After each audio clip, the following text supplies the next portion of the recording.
Mr. President, there are a number of things. I believe that the federal government is prepared, unlike we were 25 years ago with Hurricane Andrew.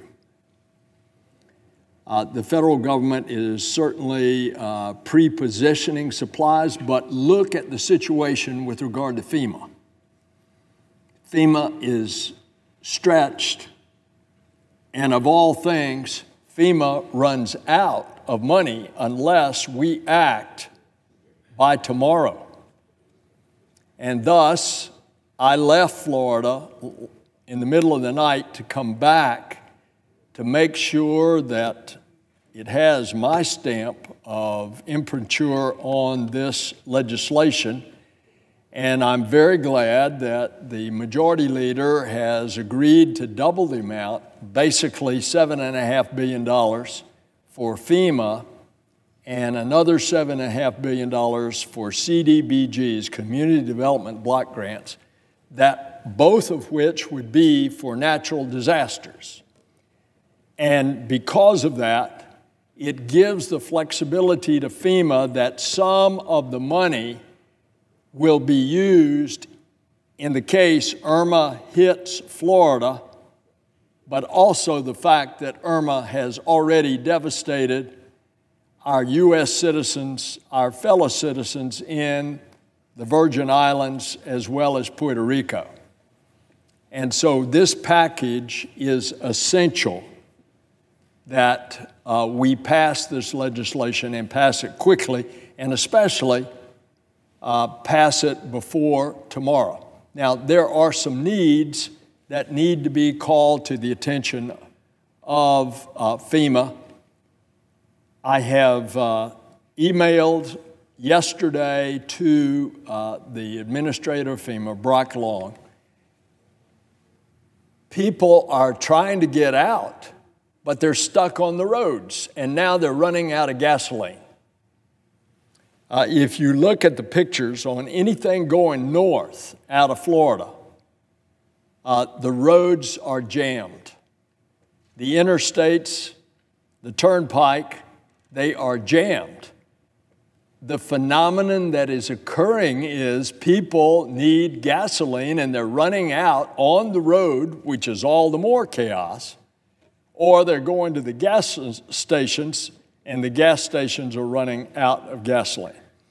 And so an urgent plea that I made yesterday that I would make to FEMA again, that we get gasoline into the state of Florida, down into the peninsula, so the evacuation, as the orders come along the coast, as the hurricane gets closer and closer, that people will be able to flee.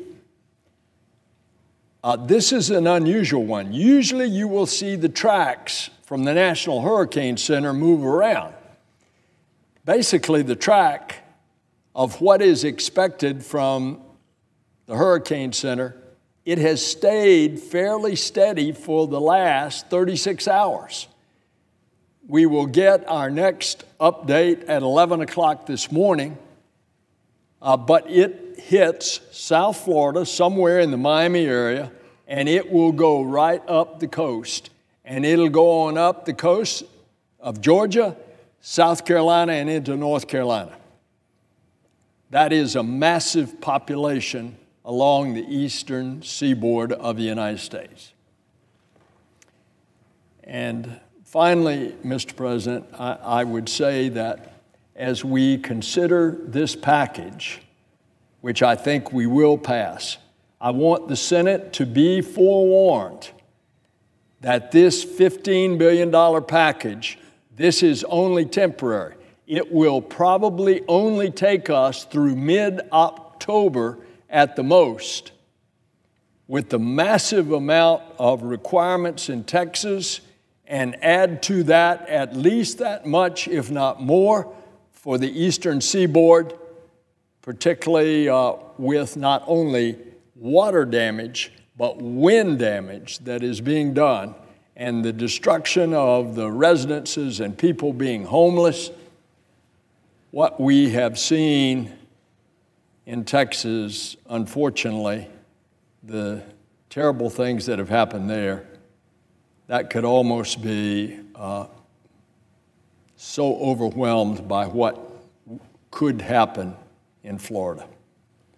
And so, Mr. President, I urge the Senate, I implore the Senate, I beg the Senate to pass this package, but recognizing that there's going to have to be a lot more that is coming. And finally, I would say my congratulations to the majority, to the minority leader, the Democratic leader. And I think of him as the majority leader. My congratulations to him.